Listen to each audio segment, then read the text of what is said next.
Hi everyone, welcome back to my little podcast. I haven't named it. I have not been creative enough to come up with a name for um, my videos. I, I talk about a lot of different things. Sometimes it's camping, sometimes it's knitting, sometimes it's about just life in general. So it varies, and so I don't know quite what to name it other than it's me. Um, my name's Deborah. I'm in Florida. I am a single lady. I have three wonderful grown children, and I am the grandmother of 8 and the great-grandmother of 4. So I feel very, very blessed in my life. Today's episode, and today is July the 19th, 2018. It's Friday. And I discovered while trying to get things together, to do this, that there's a lot of finagling to do when you don't have professional equipment. As I've said in the past, and to anyone who's new, I do not edit these videos. I don't go by a script. I wing it. So what you see is what you get. And I hope that each of you that watches this will come away with something good and informational for you. Today I'm going to talk about several things. And when it gets to a point to where it's a little bit of a touchy subject for some individuals, or those who just don't like some doses of reality, I will give you a heads up before I start in on it so that you can shut the video off and go to something else, or whatever you choose to do. But for those of you who are returning, hi, thank you for coming back again to watch me. Thank you for subscribing to my channel. For those who are like, no, this lady's just not my cup of tea, I appreciate you giving me the opportunity to come into your life for a little bit. I'm sorry that, you didn't care for my video, but you know what? We're all different. And that's what makes the world such a unique place to live in, is that each one of us are different. We are unique, and that's what makes the world go around. If we were all the same, oh, it would be a boring place. So today, I'm going to talk about a couple of things. I've started a couple of projects. Nothing is finished per se. I always have something on my knitting needles. That's just all there is to it. And I think for most of us that knits, that's the case. I would like to show you a pretty jar that I have.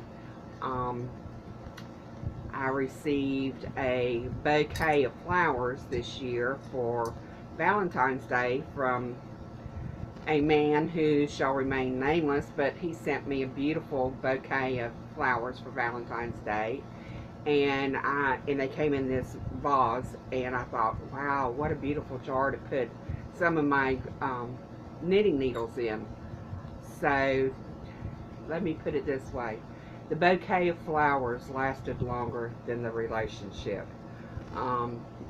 Just to give you a little hint, I found out that my bestie friend and him were chit-chatting with each other via text while he and I were seeing each other. So he decided that he would prefer her company over mine, and I just learned that he proposed to her and gave her a beautiful diamond ring, and I'm so happy for them, and I hope they truly have a very unique and interesting marriage. And yes, I say that tongue-in-cheek because it was dirty. It was just dirty what they did.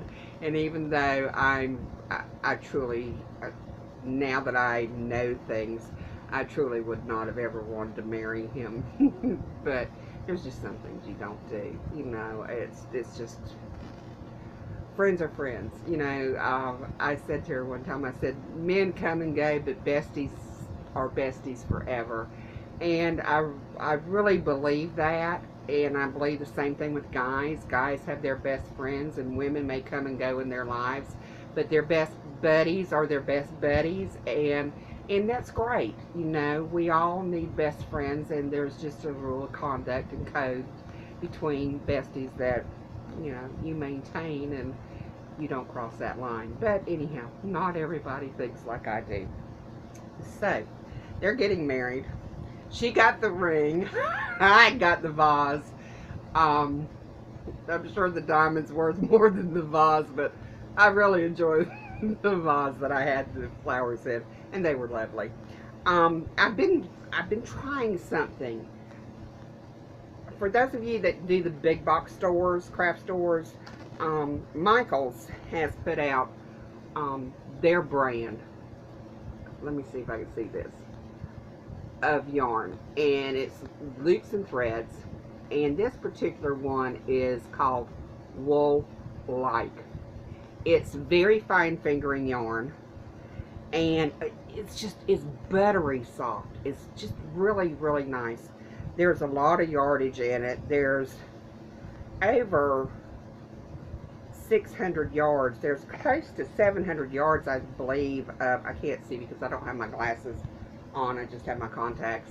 But there's close to 700 yards of yarn in here, and you use a US size E crochet hook. There's 678 yards to 100 grams skein of yarn in here. And let's see, a size E crochet hook, and I cannot see the size for the knitting needle because it is tiny. I'm telling you, when you get to be a certain age, there's a conspiracy. All the letters get really little in print, but it is considered super fine and number one. And I have heard other people say on podcasts that this is a sock yarn. Now, I don't agree. It is 100% acrylic, so yes, it has stretch in it. It can be used to knit socks out of, and I am currently knitting a pair of socks out of it in a different colorway, and this is the sock. I knitted toe up, magic loop, legal heel, and I held 2 strands of yarn together. I pulled from the center and pulled from the outside of the ball of yarn and used it double stranded, and there's plenty there to get a pair of socks out of this skein. The reason why I did double yarn is because I tried doing it out of a single skein, single thread. It's very stretchy, and stretchy is nice, but socks need durability. You're wearing either a hole through the toe or a hole through the heel, and we put a lot of work into knitting socks. There's a whole lot of stitches in this sock. I kid you not. So, particularly when you knit them like I do on a size 0 or a size 1, that's a lot of stitches from the toe to the cuff. So these are my shorties, and these have got, I've noticed, I knit one stitch, dropped the other piece of the yarn, the other side of the yarn. So I'm going to go back and undo this sock and re-knit it, and I've started the mate to it, and I've got this much done so far. Oh, that's terrible. It's a light gray and lavender, purple lavender, and so I've started that, and I've made the toe part shorter than the other sock was, so I definitely have to go back and rip it out. But that's okay. No big deal. What do I have to do in life? Nothing but podcast knit socks and frog stuff, right? So, on to other things. When I started knitting toe-up socks in the Magic Loop, it took me 6 months to figure out how to knit a sock cuff down. And once I did, I thought it was like eureka. It was like hitting the lottery. It was so confusing to me because as a sock wearer from store-bought socks, I knew nothing about gussets and instep. Well, I knew what an instep was, but I didn't know what a gusset was, and I didn't understand the heel turn and the heel flap and all that stuff. So it was very confusing. I strongly suggest that when you start knitting socks, learn the anatomy of a sock, a knitted sock, and you can find that on the internet. All you have to do is Google, and there's plenty of pictures that will come up. You can print them out, and you've always got this diagram of the anatomy of a sock. But what I did was I stood on a piece of cardboard and I drew out my foot, and then I cut it out and I started measuring. Now I wear basically a size 8 shoe, but my foot isn't 8 inches long. My foot is actually 9.5 inches long. So from the tip of my big toe to here is 2 inches, and then I measured from the tip of my toe to the beginning of my heel under my foot, just where your heel starts, and that's 5 inches. And then from the beginning of my heel to the back of my heel is another 2.5 inches. Okay, so 2, 5, and 2.5, 6, 7, 8, 9.5 inches. And I put those measurements on there in lines, and this is just a way for me to remember what size I need for me, and it has helped me tremendously. And I can actually stick the toe of my sock in there and say, okay, you know, is my toe knit long enough to cover that 2 inches to where I can start knitting the rest of my foot? It's very easy, and I just hang on to this. It's just my own reference, but something that may help some of you all. I always had a tough time trying to figure out where did I begin my heel for my sock when I was knitting toe up versus cuff down, and this has made my life a whole lot easier and less wondering all the time. So that's those two things. I am still working on what I call my scrappy socks. We all have a lot of, we've all knit socks, we always have leftovers. And I have decided to take my leftovers and just go through them, randomly go through them and pick out the yarns and knit with them. And so that's what I've done. This one looks funny because it bunches in. It's got a little bit more elasticity to it than the others. But this is my scrappy sock. They're just a little above the ankle. They're shorty socks. And that's the first one. And then I am on its brother. And I have the toe knit. I'm working my way up to the heel. I have, I think this round and one more different color change, and I'll be ready to start the heel. And I do the Fleegle heel, and I really like it. I've tried different heels, the Fish Kiss Lips heel and the Afterthought heel. They don't work for me. I shouldn't say I don't like them. They don't work for me. It takes me a lot more time, I find, to do them.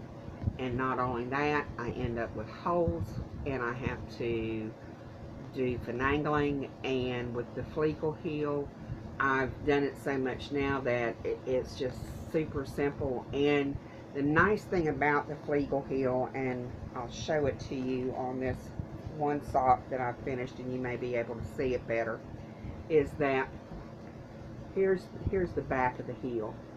So it's a little pointy looking, but it's not pointy.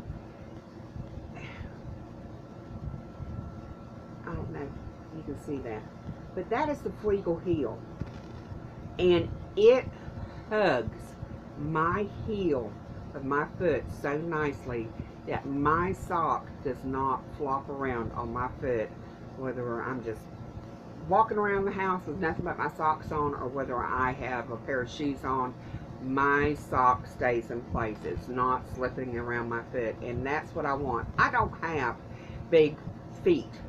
My feet are relatively narrow, and for the most part, when I cast on for a sock, my total number of stitches in the round is 60. So, you know, my foot is 4 inches wide, so I in circumference around just on the ball of the foot. So I don't have a wide foot. Now when my feet swell, it's a whole different story, but they do stretch, so I don't have to worry about that. I do have ease in them. So the Fleecle heel has worked really, really nice for me, and Knit Freedom, or Knit Freedom, Lee Garrett, I believe is how she pronounces her name, does the Fleecle heel. And once you learn it, it's so simple, and you can adjust it to where the bottom of the heel at the very edge of it in the center can be a little bit wider if you have a wider heel. I've played with the numbers, and I was like, oh, I can adjust this if I want to. So just remember, you are the boss of your knitting. It may be written on paper, but it's not engraved in stone. You can make adjustments so that the pattern fits you. You're the boss of your knitting, and make it to fit you. Make it to make you happy. And once you have the basics down, you can do anything that you want to.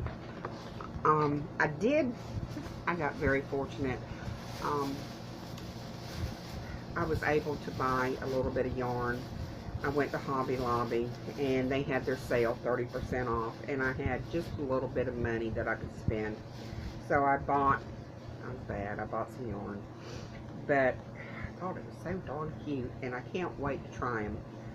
But these are called Little Dollop, and it's by Yarn Bee. And these are variegated, and they are $1.99, and they were on for 30% off, so they weren't much. It is a 1.5 ounce, 92 yards, and it's what I did was I picked up 4 of them, and I picked them up in colorways that were complementary to each other. And I don't know if you can tell, my lighting is not fabulous, people, and I apologize. But I'm not able to get recording equipment that's, top drawer. I'm recording this on my tablet. So I picked up 4 of those, and then I picked up, I saw this, and it's called Delish Boutique by Yarn Bee, and it is 90% acrylic and 10% alpaca. It's 590 yards. You use a size 5 knitting needle or a size 7 crochet hook. And I don't know if they have colorways. No, well, yes they do. This is Plu, P-L-U -N-Bunny 30. And it is lavenders and blues and cream and a little bit of beige and a little bit of gray. It's just a host of different colors, and it has a little bit of a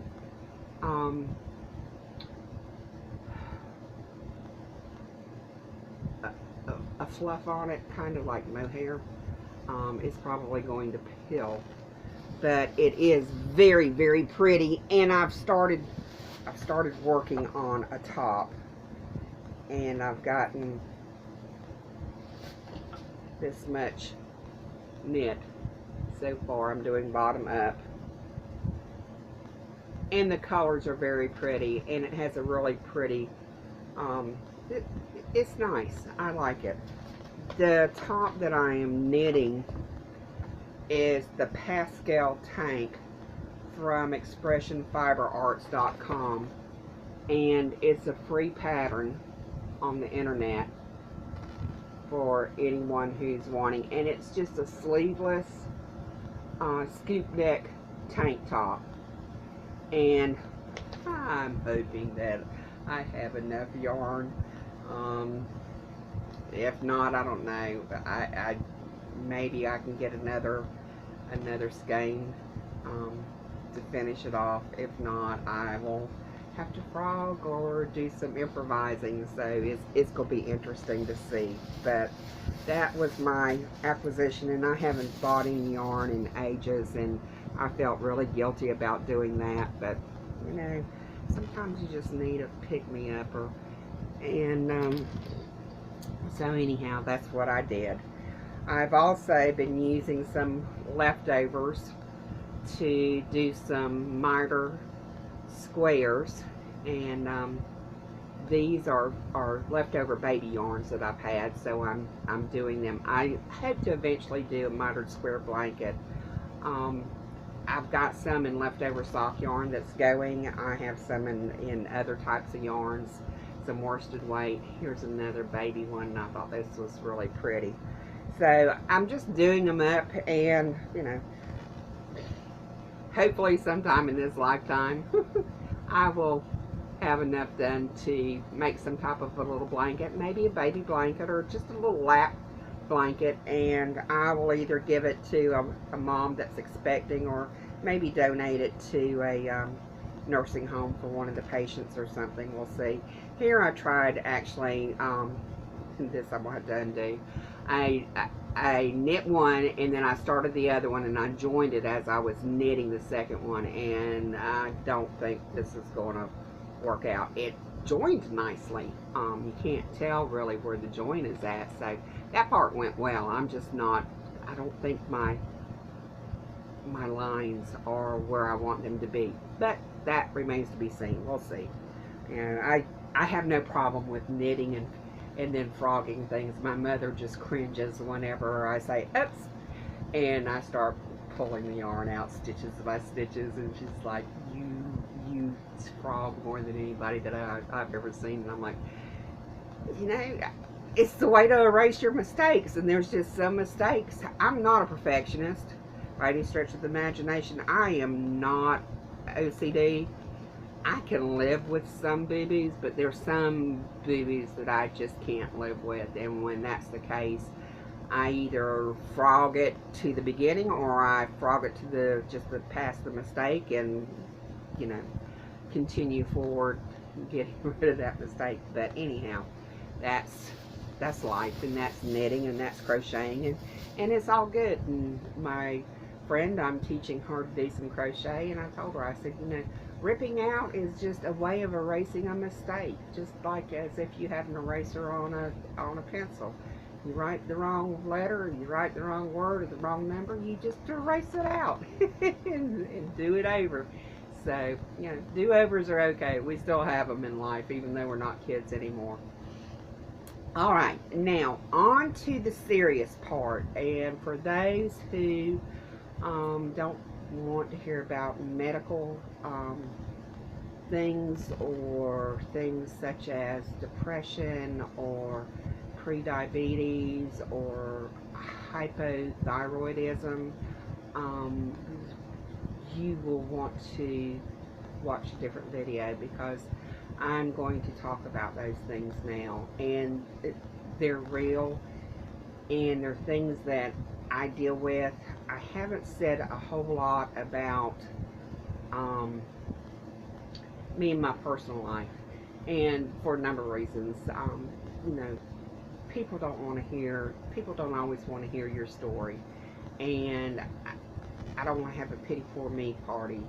There's things that have happened in my life that I literally had no control over. Some of the things that we have in our lives when it comes to illnesses are definitely hereditary. It's all in our genes. It's genetic, and we cannot control those things. We can, if we're aware of them, we can make some lifestyle changes to hopefully prevent from those things happening, but there is no guarantee. And at the age of 45, after being married for 30 years, and yes, I was very young when I married, I things were not going well, and I decided that I wasn't going to try to hang in there any longer. 30 years was the best I could give, and nothing was changing, and I just saw my future down the road, and I was like, I can't do this anymore. I have to leave. So I left. I had been a housewife for 30 years of my marriage. At the insistence of my, at that time, husband. I was a housewife and full-time and a mother full-time, and I don't regret any of it, other than the fact that I don't have much work history, and that's not a good thing. Also, I didn't have, I had very little paid into Social Security, which is another not good thing, okay? Remember this, ladies, please, and young ladies. But when I decided to make the changes in my life and take control of some things, and I did, I suddenly discovered that I had heart trouble at the age of 45. And when I went to see my doctor, he was like, oh my God, I just know you're going to have a heart attack in my office. He was putting liquid nitroglycerin into me and going, ay, ay, ay, you know, I'm ready to call 911. My blood pressure was just astronomical. It was bad. It was bad. It was scary. So I got in to see a cardiologist, and the cardiologist said, you're a walking miracle. You should be dead. And I thought, oh, yay. I had severe blockages, like we are talking 99% blockages in my arteries of my heart, and I knew it had gotten to the point that I couldn't sweep the kitchen floor. I would just become exhausted with just any little bit of exertion of energy. I was having a hard time on my job, handling any type of stress. I would have chest pains when I got into a stressful situation, or excitement came on during the business day. Just normal excitement in the business. It affected me. And anyhow, he gave me an option of having a heart cath done in their facility, their big practice that they had, or going across the street to the hospital. He said that way if we run into any complications, you'll already be at the hospital. And I said, let's go to the hospital. Well, got there, and yeah, there was a lot of things going on, and he's like, oh, Deborah, you know, you're so young to be having these problems. And he said, you know, we need to do a procedure on you. And he said, and I said, well, what are my choices? Okay. And he said, well, you have 3 choices. You can have open heart surgery, you can have stents, or you can die. Well, I'm 45. Dying isn't really an option that I want to pursue. I had some grandchildren, and I really wanted to see my grandchildren grow up and go to school, and their first prom and their first date, and you know, all those things that grandparents love seeing their grandchildren do. And I wanted to see all my grandchildren be born, and so the dying wasn't an option.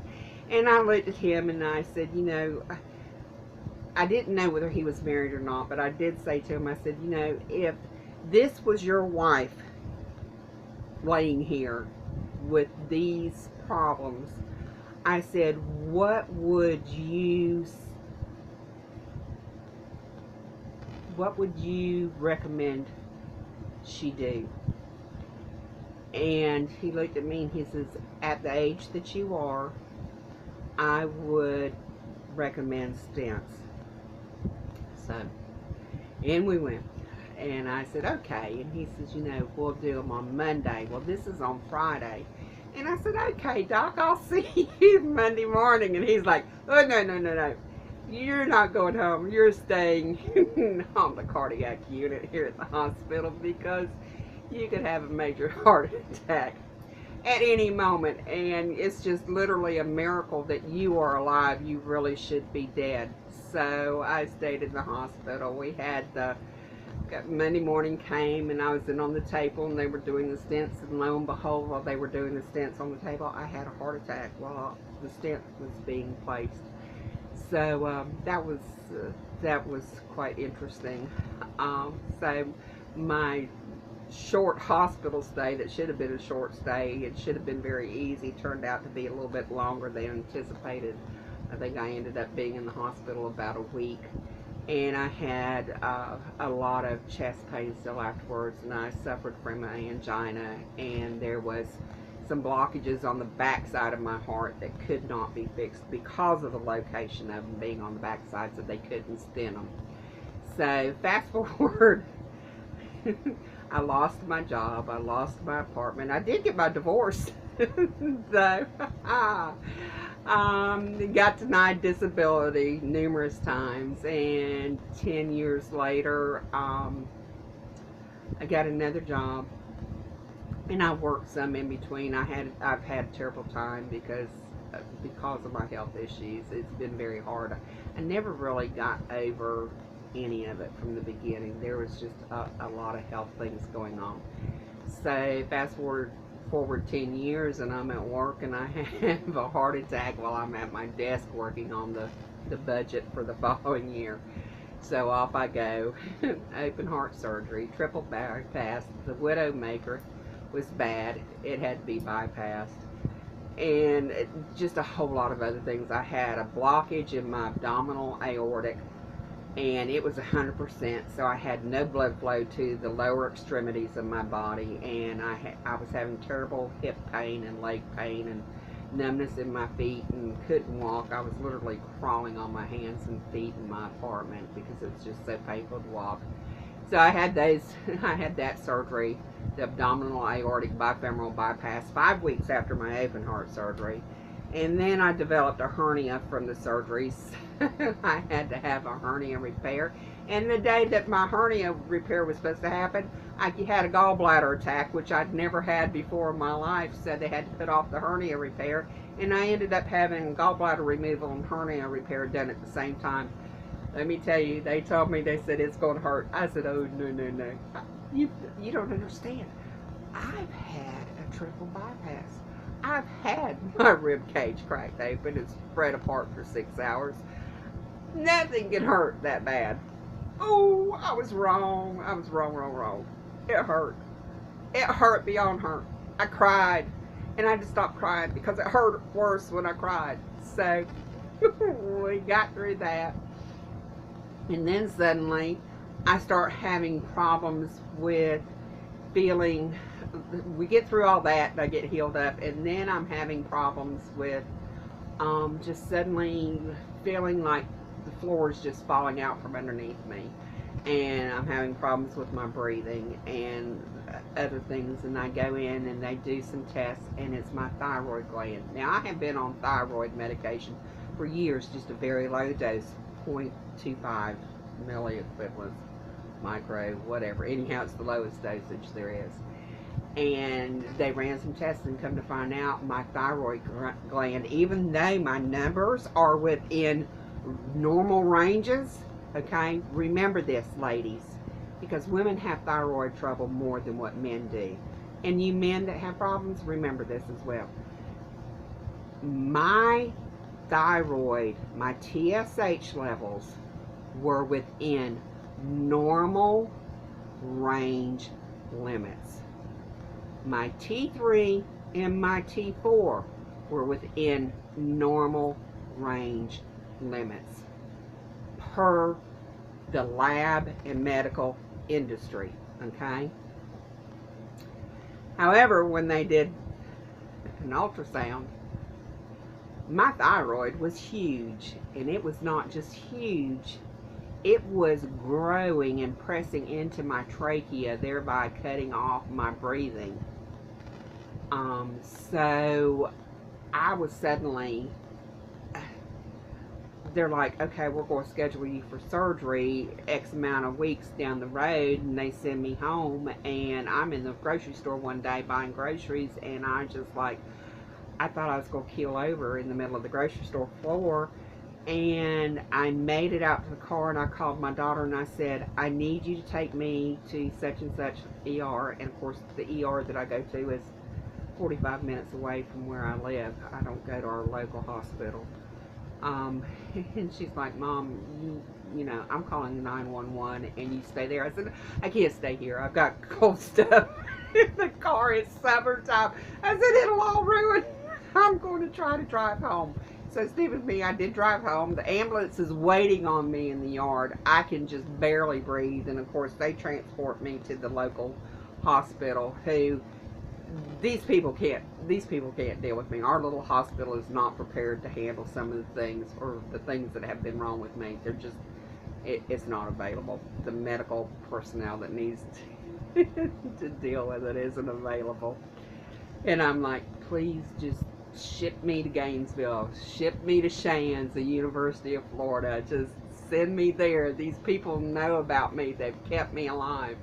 And after much begging and pleading, and they finally transport me, and I get over there, and oh yep, off I go to surgery. And so then I have my throat slit, because they go in and they take out the thyroid gland. So, you know, I've had my chest cracked open, and I have this scar halfway down, and then I've got this other great big scar going down my gut because of my abdominal aortic bifemoral bypass surgery. And you know, now I've got my throat, I call it slit, and I told somebody, I said, you know, I look like a fish that's been gutted and deheaded. That's just the way I've been cut. So we got the thyroid removed. All right, let's see. Oh, then I woke up one day about a year later. I have a nosebleed. Never had a nosebleed in my life.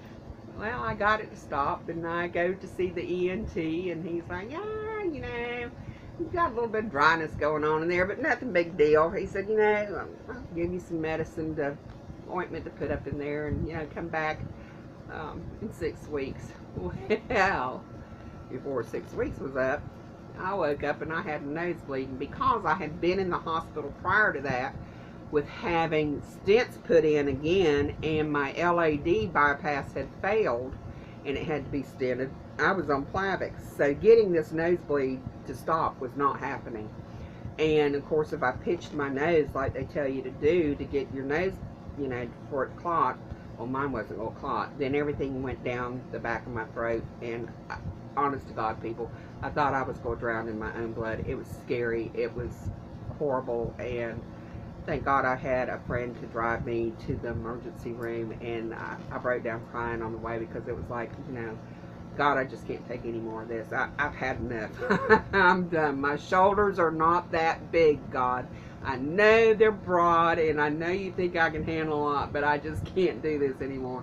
So they took me in immediately and did emergency surgery and removed this big polyp out of my sinus cavity. Thankfully, it was not cancerous, so I feel very blessed about that. But this is just, it's just been one thing after another, and the majority of this has happened at the age of 54. You know, is when I had the second heart attack, and the bypass surgery, and the second bypass surgery, and the thyroidectomy, and blah, blah, blah, blah, blah, blah, blah. And so I'm seeing an endocrinologist, and this is where it gets really important. An endocrinologist deals with diabetes and thyroid issues. That is their specialty. Now, having seen a couple of endocrinologists that are supposed to be fabulous, I have discovered this. Most endocrinologists prefer to deal with diabetics. Diabetes seems to be easier for them to handle and understand than what hypo or hyperthyroidism is. Now, in my mind, while some of it seems a little bit confusing, which it's the wording part that I find that's confusing. The issue itself of hypo or hyperthyroidism is not. But doctors just seem to prefer to deal with diabetes, and I'm going to say that over the past couple months, I've decided that the endocrinologist that I'm seeing, I don't think I'm going to use her anymore. I'm going to go to my primary care physician, who happens to be an ARNP, and I find that he is more astute at dealing with my thyroid problem than what, quote, a specialist is in endocrinology, because I have developed, my hair had started falling out, I was gaining weight, my hair was very dry and brittle, I had terrible ridges. I could run my thumb across my fingernail, tops of my fingernails, and just feel these deep ridges in my beds of my fingernails. My fingernails would have split from the tip up towards the top of the cuticle. All kinds of hangnails, just in the weight gain, and I didn't feel good.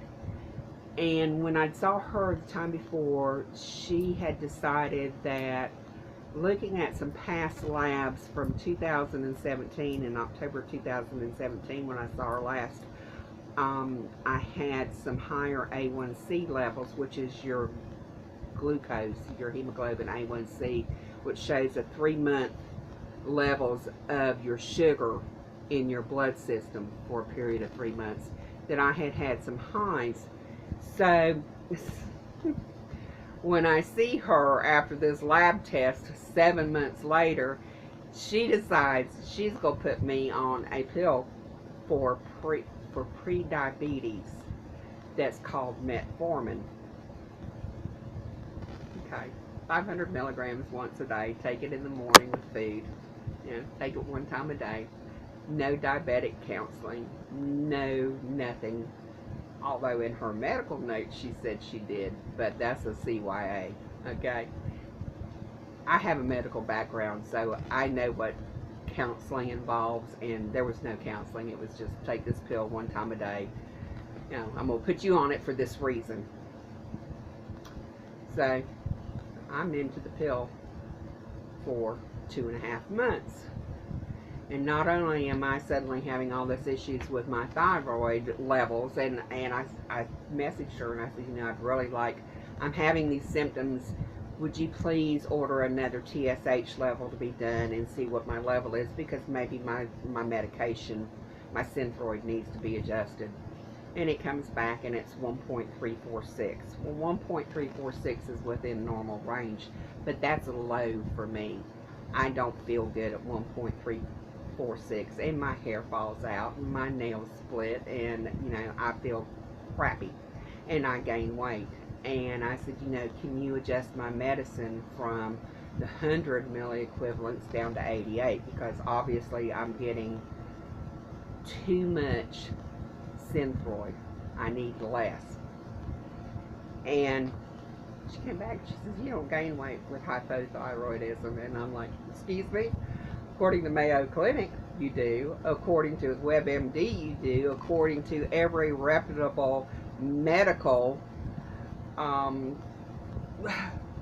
informational place online says just the opposite. So I'm like, her and I have this talk back and two. She's telling me about the metformin, and I am just feeling like crap.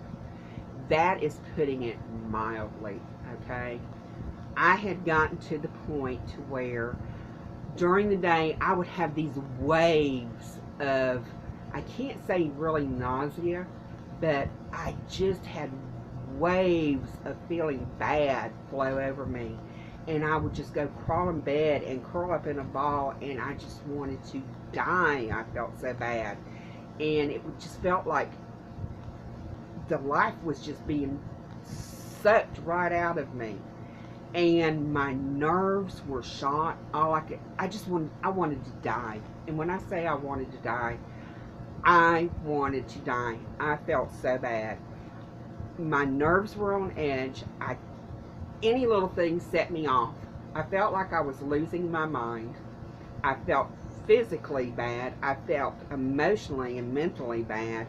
And all I could think about every day for a solid week was, I feel so bad. I want to die. And I would cry. I would just lay in bed and cry. I thought, I have enough blood pressure medication that I can sit and I can take my blood pressure pills, and all I have to do is take a few too many and lay down, and my heart will quit beating clean. No mess. No mess to clean up. No mess to leave behind. That's how bad I felt. And I had to fight the urge to do myself in. Now, I have, no matter how bad things have gotten, and I fight with depression, but I know I can always, somewhere along the line, see a silver lining, and I just couldn't. I had a doctor who wasn't listening to me, and I didn't know what to do. And my best friend, my roommate, she said something one day, and I just ripped into her and just lost it. Just absolutely lost it. And one of the things that I said to her is, I have to see my doctor. I have to see my ARNP, because I am ready to lose my mind. I feel like I'm losing my mind. I want to die. And if I don't get myself well, I can't help you. I'm not good to anybody else if I can't even help my own self. And that's very important to remember. If you don't take care of you, nobody else is going to take care of you. Trust me. I know this. So you have to take care of yourself. You're not even good to anyone else if you can't take care of your own self too. So anyhow, I decided one morning I wasn't going to take the metformin. And I didn't take it that day. And by late afternoon, I looked at my friend and I said to her, I said, you know what? I've had a pretty good day today. I actually feel good. I haven't felt this good in ages. And she said, really? And I said, yeah. And she said, what did you do different? I said, the only thing I did different today was I did not take the metformin pill. The following day, when I got in to see my primary care physician, I told him what I had done and the results. And I had not taken my metformin that day either. And I felt fairly good. I didn't have the same waves of nausea and just feeling like I was just going to die, and I felt so sick and wanted to just crawl into a ball and just you know, fall in a hole and just disappear into a void. You know, my head wasn't all crazy and my body wasn't just, you know, screaming at me to, you know, just let me die. So I talked to my primary care, my ARNP, and he said to me, he said, some people do very well on metformin, others do not. And apparently I was one of the ones that do not. And I don't know if my blood sugars were bottoming out and that's why I was feeling so bad, or they were increasing and that's why I was feeling, I don't know, because my endocrinologist did not say go out and get a blood sugar monitor and track your blood sugar each day. She didn't say do a finger stick and check your glucose level. No. Just take this pill every morning, once a day. Didn't say come back in 3 months and let me know how it's going. Nothing. So I'm not taking my metformin. And my dear doctor, I said to him, I said, my nerves are shot. I've got to go back on my antidepressant. I said, you know, I'm one of those typical people that have problems with depression, and you take your medicine and you feel good and you think, I'm all better now and I don't need to take it anymore. No, you really need to keep taking it every day, because it keeps you from going into a tailspin. And I'm very fortunate. I take a medication that has been around for years and years, and it's non-habit forming, and I do very well on it, and it's very inexpensive, and it's called Elavil, and It's also known as amitriptyline, and I can get a 30-day supply for like $4. So those of you, and it helps me with my sleep, because one of the things I have problems with is not sleeping. I've had a lot of that since I've had my open heart surgeries and all my other surgeries. I have a fear that I go to sleep and I'll die in my sleep, and nobody will find me for days on end. And when they do, my dear kitty cat Chloe may have decided to use me as a food source because she hasn't been fed because I've croaked. So I try to keep some humor in this, y'all. But you know, we all have things that are button pushers on us, and you know, for those of you who may suffer with depression, it's not a bad thing. It's common in a lot of people, and you can beat it. And there's no one pill fits all. Just like like the clothing manufacturers say, one size fits all. No, it's not true. One pill does not fix all people. There's different pills, and you just keep trying until you find the one that works for you. And you be adamant with your physician that's taking care of you that, look, this is how I feel, this isn't working, you know, can we try a different dosage? Can we increase it? Can we decrease it? Can we try something different? Also, always look at the cost of medications. Generics are just as good as name brands. Trust me, I know this for a fact. I've been doing it for years.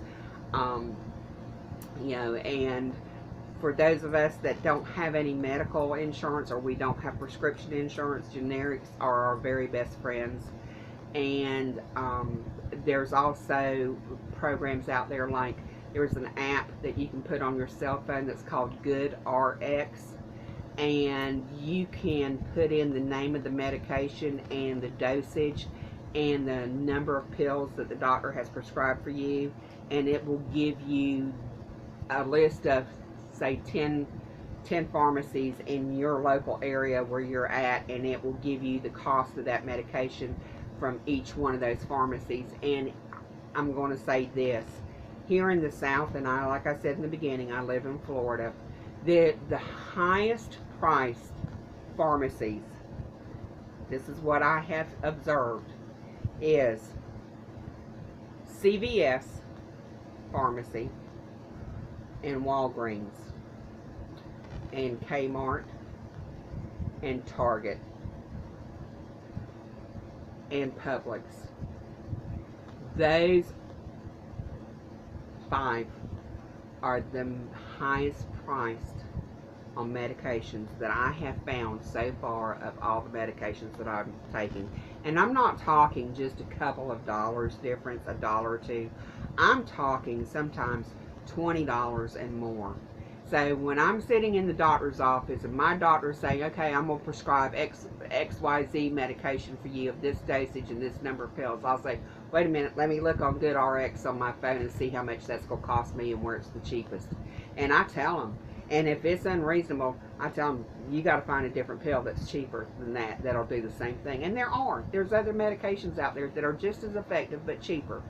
And I have found that Winn-Dixie and Walmart, for me, in the area that I live in, Florida, are predominantly the lower price places, pharmacies for medications that I take. So that's important to know for anybody, and I hope that somewhere out there that will help someone.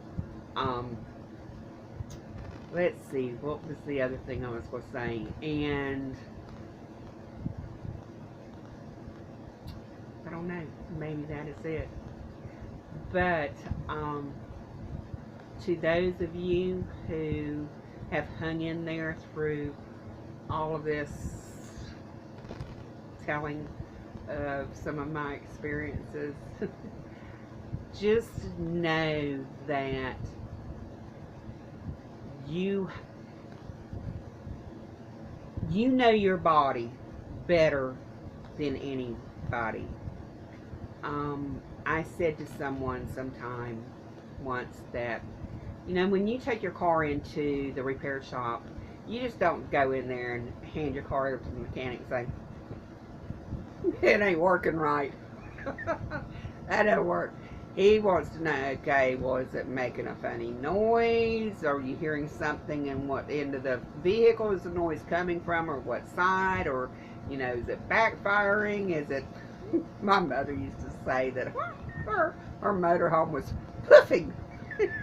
I'm like, I don't think that the mechanic knows what a puff is.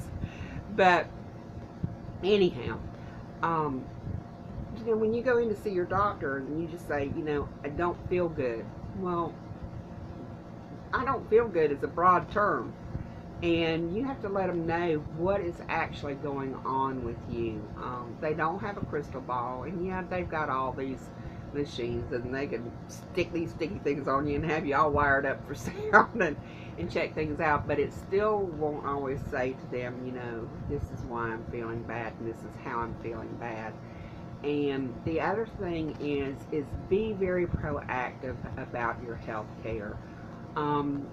With my second heart attack and my bypass surgery, I had a team of doctors taking care of me, and some of them were also medical students, and they were all, well, they were all wonderful, and I can't say enough good about the hospital that has provided medical care for me and medical staff for me. I think the University of Florida Shands in Gainesville is just top notch all the way around. If it were not for them, there's no doubt in my mind, I would be dead. There's nobody in the town that I live in that can handle the things that I've had to have done. From the hospital to any physicians in this town, they couldn't do it. But the one thing that I have learned through all of this is that with my ups and downs and the various things that have gone on with me, I know when my body feels the best, and even though I'm not ever 100% good, if I can get 60% or 70% anymore, I'm happy. And for a while, for quite some time after I had my open heart surgery, my blood pressure medication was changed around because the previous cardiologist that had did my stents the first go round had put me on some medication, and one of the things along with lowering your blood pressure was that it decreased your heart rate, and he wanted that heart rate decreased so that it wasn't putting so much stress on my heart when it was beating. So a typical heart rate for me was 46 beats a minute. Well, I will say this, at 46 beats a minute, you can barely put one foot in front of the other, okay? That's a very low heart rate, and I understand that. But once I became acclimated to that, I did well on it. And some doctors decided that, we'll take you off that because that's a low heart rate. And they put me on something else. Well, my heart rate went up to 70 beats a minute, and I thought I was having a heart attack. I had chest pains. I felt bad. You know, I've got all these symptoms, shortness of breath, fatigue, insomnia, you know, just you name it, I've got it. And then they put me on some different medications, and I started having swelling of my feet and legs that I'd never had before. And so I started doing the research on the medications, and I just finally told my cardiologist that I got set up with. I said, look, you know, this is what I was on before. I did well, and I really want to go back to that because my blood pressure was, not only was I having swelling in my feet, and they swelled so bad it hurt. It hurt. I couldn't wear shoes. I have to wear flip-flops, and I still have some swelling in the feet, but nothing like it was. My feet hurt so bad. They hurt when I laid down in bed. I wished I could have cut my feet off and set them over to the side because that's how bad they hurt. So it wasn't fun, you know, and it's not their feet. It's your feet. it's not their body, it's your body. You know how you feel. And I just said to him, please let me take this other medication that I took for years and did so well on. My blood pressures have been 190 over 100. I'm like, my blood pressure is out of control on what you've got me on. And they kept saying, well, we'll just increase the dosage. I don't want to take more pills. I want to take less pills, okay? I don't want pills thrown at me just because that's the easy thing to do. So why not take 2 pills instead of taking 5 pills? If the 2 fix the problem, I don't want to take the 5 that aren't fixing the problem. No. So I talked him into putting me on medicine that I had been on before, that I did very well on. And I want you to know, I went to the doctor the other day, and my blood pressure was 123 over 70. I was one tickled girl. You hear me? I was so happy. And my ARNP, my primary care, he said, what have you been doing? I've been getting all these notes on you. I said, I finally got my doctors to listen to me. I said, it's taken me a while, and I thought I was going to die before it happened, but they finally listened to me. I know my body. I know what works for me. And that, finding a physician that will listen to you and accept that you know your body. They may know medicine, but you know how you feel. And just keep on. It's the squeaky wheel that gets the grease. And I tell you what, it has taken me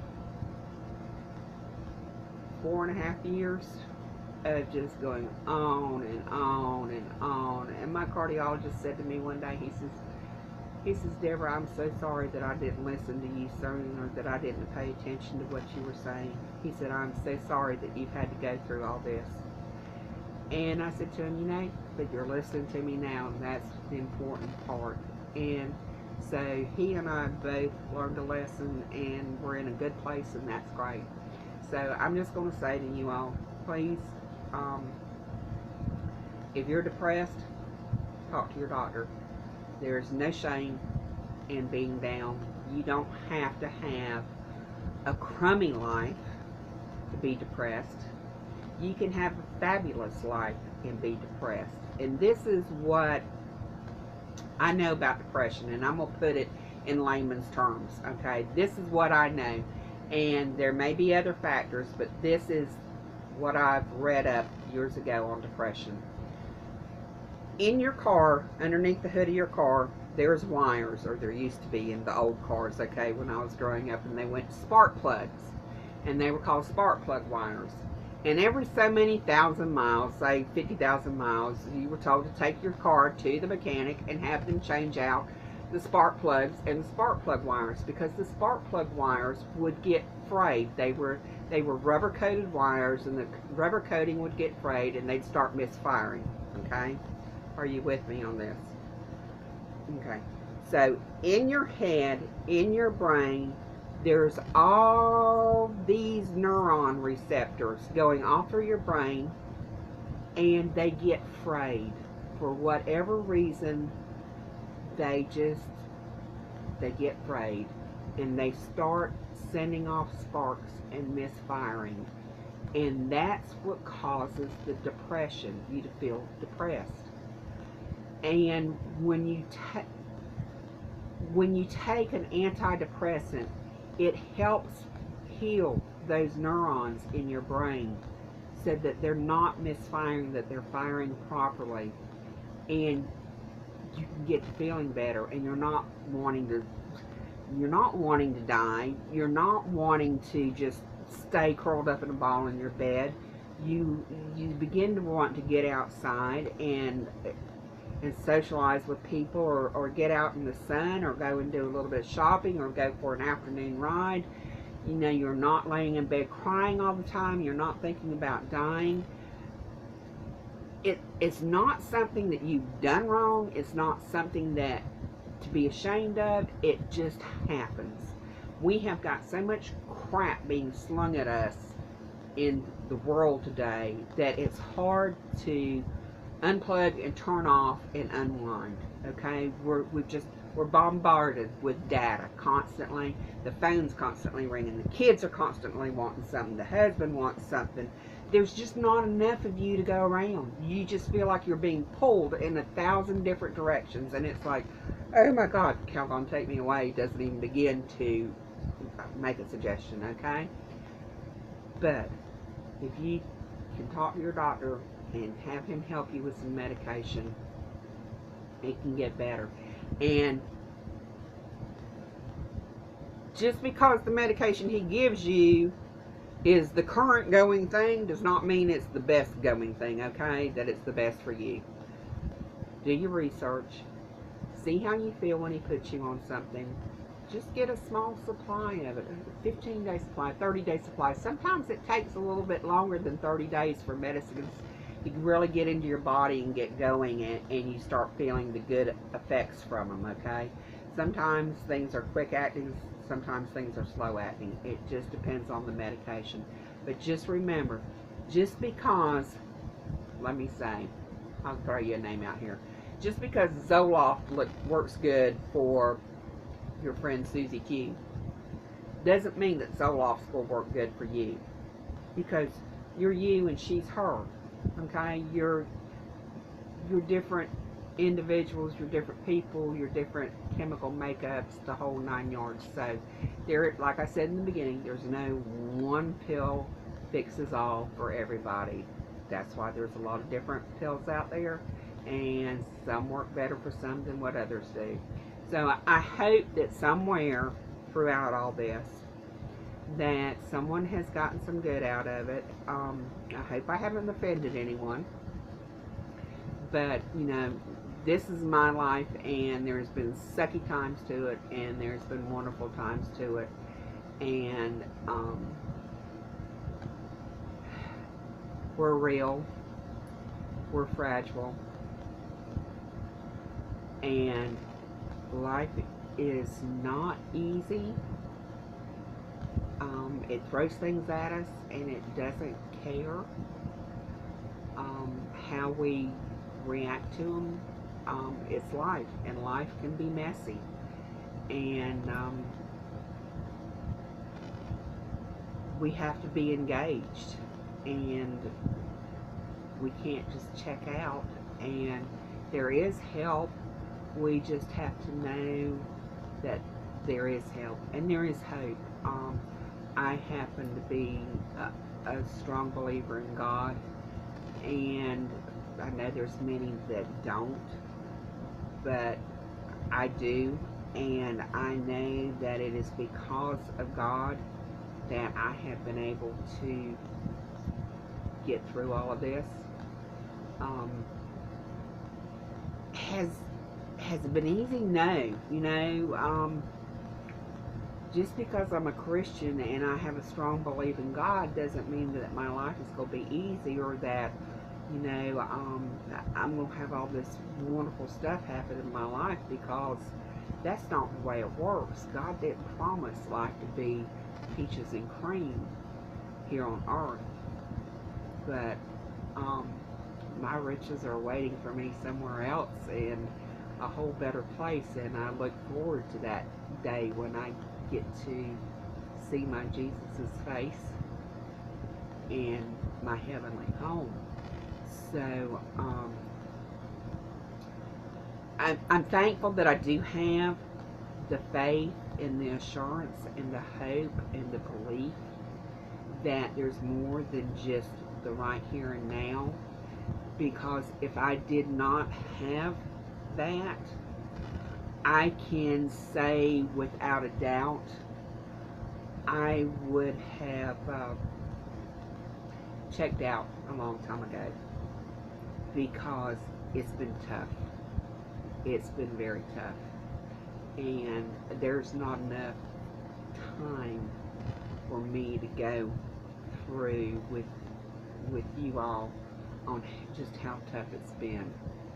And when you have dealt with what I have for the past 12 years, and the health issues and the inability to be able to keep a job because of the health issues and the hospitalizations, and even after the hospitalizations and the surgeries, you still feel horrible, and to go out in the outside and just feel like the humidity is sucking all the oxygen out of your lungs and you can't breathe, and you have to wear flip-flops because you can't wear shoes because your feet are swelling all the time, and you can't work because you don't sleep at night and you just feel crappy, and it just goes on, and you've been turned down by disability 5 and 6 times, and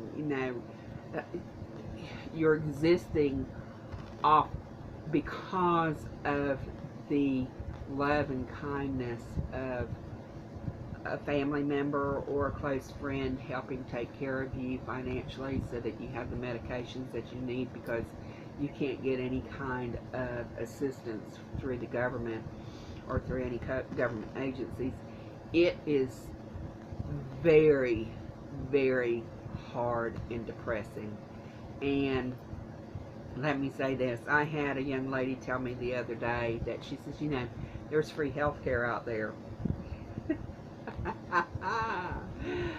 Oh, that'll be a whole nother YouTube episode. Okay, let me put it to you this way. When the insurance salesman came around telling me that I could get insurance, what is it, affordable health care, or ACA, or whatever, Obamacare, and they wanted to sign me up, I just wanted to laugh, and I said, okay, well, I've already applied online when everybody was told to apply online, and I said, so let me see what you can come up with. And so I listened to them, and they told me that I really needed to sign up to get, affordable health care. I needed health care coverage, and I said, well, I understand that, but I said, I've been unable to work, so I have no income. I said, so how am I going to pay for this? And he's like, oh, no, it's free. And I'm like, yeah.